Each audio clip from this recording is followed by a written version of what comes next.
Great to be here.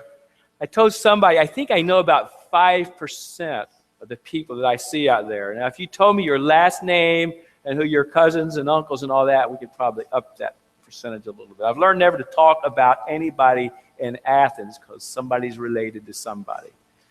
But I was raised here not that long ago. I won't give you the date, so you won't smirk when I say not long ago. But it's good to be back. See some grandkids and nieces and nephews and all of that. I want to start off with a little illustration before we get into what we're going. I'm going to start just asking a question. How many of you have ever been to New York City? Raise your hand. I would say 75%. Well, you may not know, but I live close to New York City. I live in New Jersey, and people come up and want me to take them on a tour of New York City. And one place I always take them is to this spot. This is called Weehawken, New Jersey. For you history buffs, this is where Alexander Hamilton was killed in a duel. There's a little monument right down from here.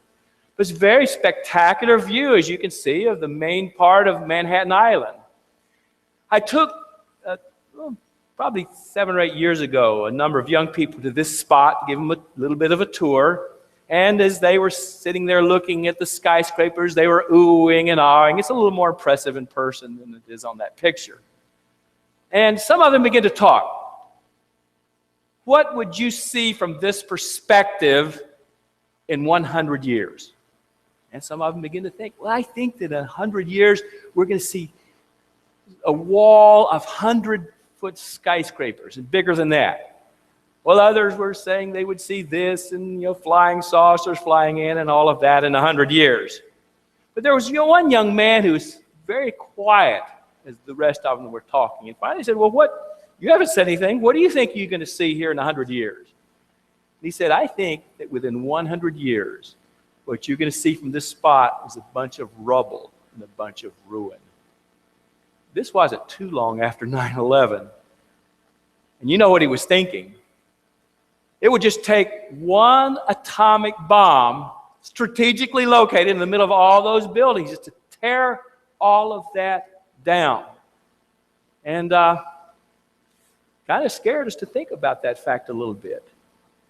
Which scenario is more likely when you look at New York City 100 years from now? Skyscrapers filling the sky over 100 stories, UFOs going in and out, or no, it'd be flying saucers, not unidentified. Which of those are rubble and ruin and destructions? Which would be the more likely scenario? And then I thought, how would Jesus want me to face the possibility that within 100 years, this city, and I know it's a mess, but kind of come to love the place, how would Jesus want me to face the fact that this place may be destroyed? Rubble, ruin, and destruction. And then I thought of something else. Jesus one time looked over a city, the city of Jerusalem. And it wasn't a matter of speculation with him. He knew, God revealed to him that city of Jerusalem, with its impressive for that time buildings, the temple, would one day be destruction and ruin. And he told his early disciples, not one stone is going to be left upon the top of another stone. They knew it was going to be destroyed. What was their attitude as they faced the destruction of the city they loved, Jerusalem? Well, there's some passages that can tell us. There was some sadness for those who would be lost. And of course, we remember the story of Jesus weeping over Jerusalem in Matthew chapter 23, verses 37 through 39. Also, I'm just going to mention these in passing. We probably won't have time to look them up. But also we have concern for being ready. And there are warnings in both Luke and Matthew to be prepared for that coming destruction. We are going to look a little more closely at the next verse. There's a sense of even acceptance of that coming destruction. Right in the middle of the prediction of it. In Luke chapter 21, verse 28, look at what we have. Now, when these things happen, he's talking about the armies approaching for the destruction.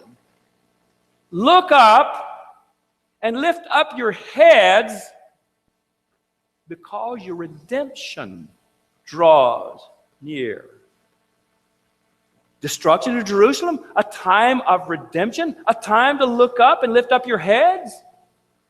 One commentator says, well, the idea perhaps is that the power of the Jews at that time would be at an end, and they would no longer be able to persecute Christians. From that time, God would be especially building up his kingdom, and maybe that's the idea. Spiritual blessings in the middle of this destruction and social upheaval.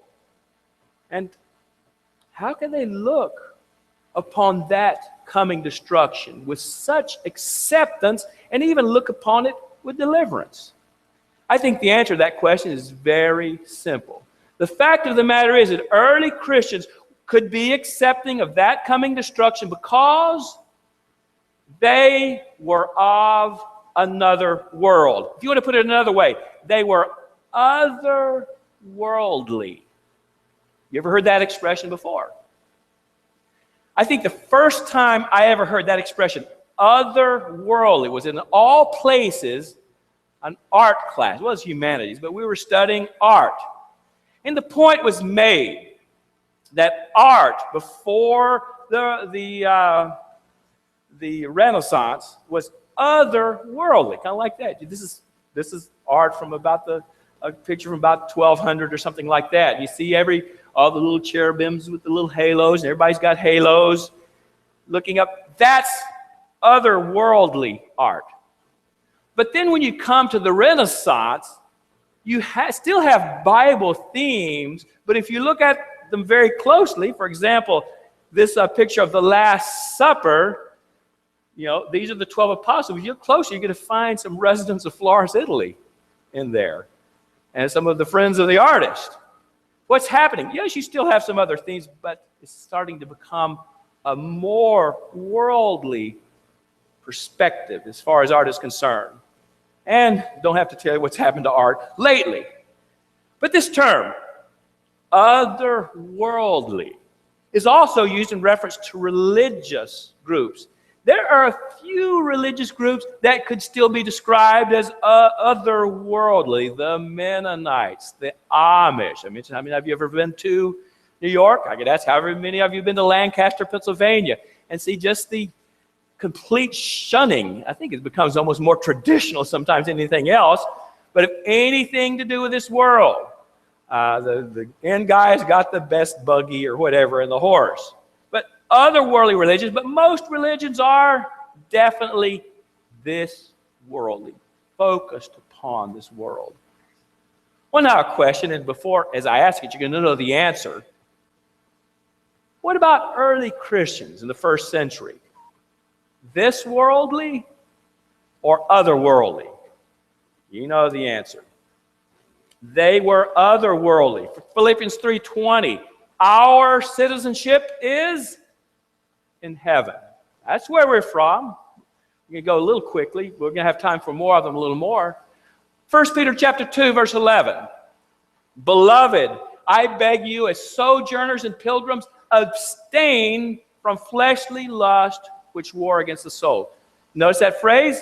Sojourners and pilgrims. You're not from here. You're just traveling through. Look a little more closely at Hebrews 11, 13 through 16. So turn there if you will. Hebrews 11, 13 through 16. Of course, we're talking about Abraham. How was Abraham and other people of faith mentioned in Hebrews 11? How were they willing to persevere in spite of so many obstacles, in spite of so many difficulties? The answer is right here, Hebrews 11.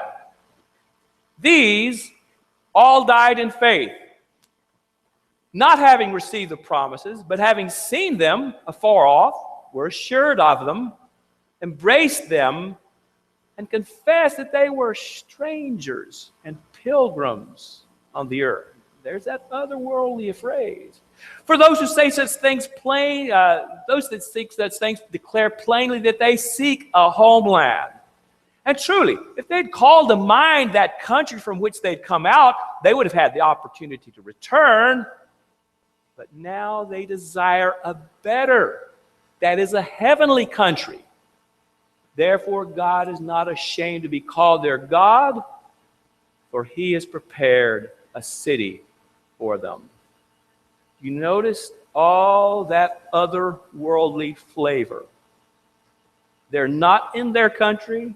They're going to return to their country, a heavenly country. Don't let anybody tell you that heaven's going to be on this earth. It's going to kind of be in mode in modern theology. No, it's a heavenly country that we're from. It's a heavenly heaven to which we're going to return. God has prepared a city for them. What about pilgrims and strangers? When you're traveling through another country, not from there, just traveling through, you have a certain attitude about it. My wife and I lived for a couple of years in Argentina, and it was a period of great economic stress. They had devaluations of the money. I was a millionaire in Argentina. I had 1 million Argentine pesos. That was about $500. But the economy was just a mess. And how did that affect me? Well, I was concerned, and mainly for my brethren who were suffering there because of the economic distress that the country was going through. But I wasn't really desperate about the economic problems in Argentina. Why? When those problems hit the hardest, it was just a few months before we were going to be out of there. So, some sadness, some concern, no desperation. Isn't that the attitude we see among early Christians towards the sufferings and trials that they faced? I'm not saying that they had no concern. There's encouragement in 1 Peter and other passages about preparing for persecution. But you just don't see the great desperation as they face their trials and the destruction of their country, because they were completely confident, with no doubts at all, that very shortly they would soon be out of there, and they would be going back to their heavenly home. So that's something we need to keep in mind. We're going to talk a little bit more about this Wednesday night here, the Lord willing. I want you to look at a few quotes from early Christians. Now, these are not inspired quotes. They're from people who lived a few generations after Christ and the apostles. Since our thoughts are not fixed upon the present, we are not concerned when men put us to death. That's Justin Martyr. We're not worried about it. Put us to death, that's okay. We're going to go to some better place. Here's an unknown elder in the 2nd century. Brothers, let us willingly leave our sojourn in this present world so we can do the will of him who called us, and let us not fear to depart out of this world. Is that a this worldly or an otherworldly attitude? It didn't matter what happens here, we're going to be out of here soon, is the attitude we have here. Here is Cyprian. The one peaceful and trustworthy tranquility, the one security that is solid, firm, and never changing is this: for a man to withdraw from the distractions of this world, anchor himself to the firm ground of salvation, and lift his eyes from earth to heaven. I like that quote. You see, lift his eyes from earth, not this worldly, to heaven, otherworldly. And we wonder why these people took over the Roman world with their message of love and of the hope of heaven. How many quotes today do you hear from religious leaders who will talk that way? Most today, of course, are concerned with politics here and now. What's going on? Who's going to be the next president? Who's going to be the next governor? Thoughts like this you just don't see. It's that 1st century Christians were completely otherworldly. It affected their outlook on politics. It affected their outlook on war between the nations. They just didn't want to get mixed up in all that stuff. I'm worried when I see my brethren all concerned about to have a heart attack over politics. That's long, long way from what we see in the 1st century. They weren't terribly concerned about sporting events. Now, Paul did use some sporting illustrations, but they weren't terribly interested in that. The destruction, the movements of the nations and the empires, what's going to happen to us? Don't see any sign of that among early Christians. They were otherworldly. And even in this country, 150, 200 years ago, you see a lot of this otherworldly focus. Here's what we have from a Christian in the early part of the 19th century. You must not mind earthly things, nor set your affections on them, not to be conformed to the world. Here you have no abiding place, but are strangers and pilgrims seeking a better country. So we have that here. Before the Civil War here, even among some of the mainstream Protestant groups, you have an emphasis on heaven, a condemnation of earthly, worldly entertainment. And now, what's changed? Why is it so difficult for us today to have this otherworldly outlook? Why do we just get so attached? And I'm talking to Gardner too. What makes it so hard for us to get away from the worries of this world? Here's the one-word answer, that is prosperity. There's something about money, an easy life, that causes God's people to lose a focus on Him, a focus on heaven. When things just seem pretty good here, it's just hard to think about eternal life. God warned His people about this tendency all through the Bible, especially in the book of Deuteronomy. Deuteronomy 8. We'll start with verse 11. Here's the warning. It was for them, but it applies to us. Beware. That's a strong word. Beware that you do not forget the Lord your God by not keeping His commandments, His judgments, and His statutes, which I command you today, lest when you have eaten and are full and have built beautiful houses and dwell in them, and when your herds and your flocks multiply, and your silver and your gold are multiplied, and all that you have is multiplied, things are going pretty good. What's the danger? When your heart is lifted up and you forget the Lord your God, who brought you out of the land of Egypt from the house of bondage. And it happened. Israel became prosperous. Jeshurun got fat. And all that prosperity brought on a loss of focus on God and more worldliness. And we see Deuteronomy 8, 11 through 14 all through the history of God's people. In our own country, after the Civil War, a great period of economic prosperity, not here in Alabama and Tennessee, but in the north, in Ohio, Illinois. And what accompanied that? A desire to have million-dollar buildings, a desire to compete with the world with their big organs and their conventions. It changed the perspective of people in about 1900 in the prosperous areas from an otherworldly focus to this world focus. And if you like history, it's good to study history, even the history of brethren that we know about. But the same type of thing happened in the 1960s and 1970s. Prosperity. We've got to have our big million-dollar buildings, our big recreational facilities. We've got to have a preacher with a doctor's degree, or at least a master's. We've got to have all these things to be highfalutin, to compete with those around about us. And where's the focus? It's not anymore on heaven. It's an earthly focus. And we've got to be careful right now. We are doing some pretty good prosperity. I hear doctors and then preacher doctors and engineers and all that out there. That's fine. But don't let it take your focus away from heaven to this earth. What have we been talking about this weekend? Illusions.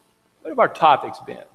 Materialism, self-sufficiency, earthly immortality, moral neutrality, sexual impurity, ungodly speech, pornography, profanity, alcohol, so forth. These are illusions that trip us up if we're not careful. I think we could add a few more. And I think of older people. And I'm sure that these topics were designed for younger. Among older people, I've already mentioned it briefly, I think we see the obsession with politics. Right-wing politics is our great salvation. It's going to save us. No, it's not. Video games, we're getting back to young people now. Video games, influence of television, movies, all illusions that take our time. But why do all of these things cause us so much trouble? Why is it just, and we've even talked, ooh, it's a battle, we've got to struggle, and it is. But why? What's the biggest illusion of them all? The granddaddy of all of these illusions we've been talking about. It's that this world is all we have. Isn't that the biggest one?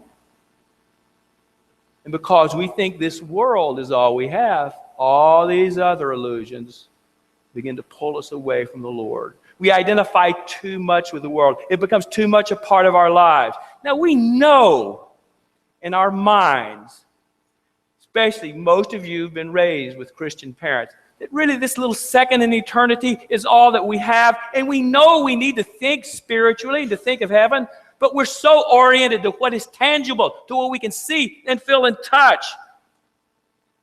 So it's like mentally, we know we should be of another world, but our heart is still attached too much to the world. And when we're attached too much to this physical world, we just don't live very well in it. We have all our marbles in this basket. We become materialistic. How can I have more? We become carnal. How can I satisfy my body more? And the result, eventual disaster. Maybe not immediately. It's interesting to notice that often the real turmoil comes not from the first generation that leaves God, but from the second and third generations. The first generation that leaves God still has those moral breaks that their parents instilled within them. They can still live pretty orderly lives, but their kids who are leaving God and becoming this world, and their grandkids, that's where the problems are. And eventually what happens? We get right into Galatians chapter 5 and all of those results of the flesh. And that ugly list that we have there. That's what happens when we get wrapped up in this world. The only way to live well in this world is to know we're not from it. Then we really enjoy the nature around about us. We know it comes from a loving Creator. We have perspective in trials. We know that they're temporary. Only a very small part of our eternal existence. And more importantly, we have the promise of eternal life. And if we can develop that otherworldly focus in spite of our prosperity, in spite of the goodness that we've received from God, then we can have a good perspective towards those illusions. And we almost will ask ourselves, materialism, self-centeredness, and moral neutrality, sexual impurity, you mean that stuff's going to get me away from my heavenly citizenship? Worthless distractions? Sometimes we're amazed at how primitive cultures have no sense of value. You may have heard the story that Manhattan Island, the heart of New York City, was bought originally for $24 worth of trinkets. When I said that, I thought, I need to look that up and make sure that's sure. So I went to that great arbiter of truth, Wikipedia. And they said, no, actually it was 60 guilders of goods, and that's about $1,200 to today's money. But still, Manhattan Island for 60 guilders, $1,200, and we kind of chuckled. How those primitive people and unsophisticated could sell something so valuable for something that wasn't worth hardly anything at all. That's the same type of unsophisticated ignorance that we show when we allow these shallow illusions to deceive us and to make us think that here, this alcohol, this money, these shallow philosophies, this sexual immorality, that's going to give us some kind of meaning. And we're going to believe that? How unsophisticated and ignorant can we be? No, we're not from here. We're from another country, a vastly superior world. We're God's special people. That's the point of Peter. In 1 Peter chapter 2, verse 9, you are a chosen race, a royal priesthood, a holy nation, a people of God's own possession, that you may proclaim the excellency of him who has called you out of darkness into his marvelous light. Now, I was raised on the King James Version. And instead of saying the King James Version, a people for God's own possession, I wonder how many of you would know the translation of the King James Version. But it said a peculiar people. And in Shakespeare's time, that meant a special people. But it's kind of become to mean today, if you're peculiar, you're odd, you're weird. Now, that's not what Peter had in mind when saying you are a special people, a peculiar people. But in actuality, that's what we become to people of the world when we are otherworldly, peculiar, weird. That doesn't matter. We're not from here. We're going to be different. We're going to be otherworldly. Well, I'll close out briefly. Just some brief suggestions on some practical things we can do to fight those shallow, unsophisticated, worldly temptations that would keep us from being otherworldly. First of all, suffer. What are we talking about? Going out and picking a fight with somebody and being ornery? No, we're talking about sharing, in the least, with those who suffer.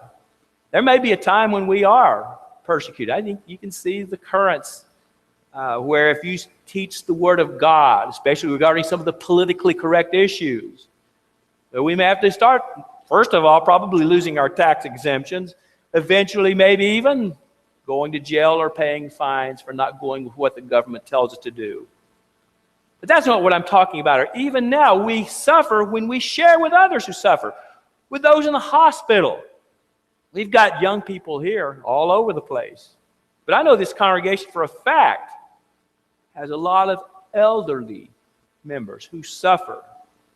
Now, I wouldn't know this, but they tell me that when you get older, you start having more problems, more physical problems, and more suffering.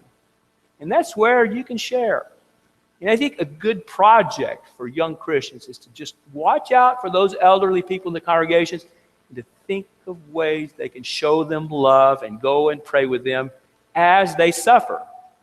I imagine that that's already being done here. It needs to be done more. Or go to the hospitals, volunteer for that type of thing. Volunteer to go to jail. You know, I get tons and tons of correspondence courses from jail. I try to cut it down. They could overwhelm me if I let it. That's a good way to help people in jail. Get some correspondence courses out to them. Write people overseas. Be careful with that money. Sometimes that money can cause more harm than good. But show them love, brethren in third world countries. Those that are suffering. You know, if you do have, we've talked about Facebook. One good thing about Facebook is you see a lot of people that are suffering on there. Pray for them and tell them you're going to pray for them. And do pray for them. Don't just say, I'm going to pray for you and forget about it. Pray for them. Share in suffering. That'll help give you a good perspective. This earth isn't so good when you see that it is also a place of suffering. And if as a young, healthy, strapping person you don't suffer much, you share with others that do, and that'll give you perspective. Give more. Give until it hurts. It's more blessed to give than receive. Sacrifice something you want to give to somebody in need. A $20 bill can turn things around for some people. A $50 bill, $100 bill, but just think 20. Somebody, elderly person, you may be trying to get by on the Social Security. Give. Make it a point to talk more about the things of God as you spend time with other Christians. I'll go back to this one. I deal with a lot of brethren from the Dominican Republic. And there are a large number of churches. They're very enthusiastic. A lot of them have some misconceptions. But in some ways, I think even some of those brethren with some misconceptions whip us in some other areas. And they talk about how much they love to be with their brethren. And one said, we're with each other every night. What? How are you? He said, well, every night in Santo Domingo, that's the capital, the lights go out. They just can't keep the electricity running. So they can't sit around watching TV. So they go out and get some portable generators and go out and sing with the brethren and pray with them somewhere. That gives them a strength sometime in otherworldly perspective that we need. And when we get together with our brethren, it's not wrong to talk about Auburn football or Alabama football or the Braves. We need to talk a little less about that and talk a little bit more about some spiritual project that we can get going, or some scripture that we've been struggling with, or some temptation we've been struggling with. We need to identify more with heaven and less with our earthly country. I am happy to be from the United States of America. I tell you, when I come back with my blue passport and it says U.S. citizens here, kind of pet that passport and smile, go right through there and smile at the guy who's giving me, maybe give me a little grief. They don't do too much. I'm just happy to be from here. I've traveled to other countries. They all have their strengths, but I'm just glad to be from here. But our country's in decay. It's in moral decay. It's in economic decay. How much longer does our country have? Maybe it'll just kind of keep on decaying slowly. Maybe it will accelerate its decay. But my citizenship is in heaven. The more I realize that, the less I stew about my earthly citizenship, about the politics, who's going to win the next election. No, not her. No, I'm not from here. I'm not going to have a heart attack about that. I'm from heaven. And finally, we learn to see the earth for what it really is, a temporary place with a lot of suffering. Good place, God's made it for us to inhabit, but He's allowed suffering that comes from sin to keep our perspective and realize this is not our eternal place. If we can just realize that, that'll help us to be otherworldly and avoid these illusions that can so easily deceive us. So many of our problems, our family problems, our church problems are this worldly focus. I want my stuff now. Give me my stuff. Give me my rights. Me. Those rooted in this world are going to have problems. Those rooted in heaven will have the perspective. Where is your citizenship? Be honest. I hope it's in heaven. May God help us to put our focus on heaven, to be otherworldly. That's the key in dealing with all of these illusions. May God help us. Thank you very much for your good attention.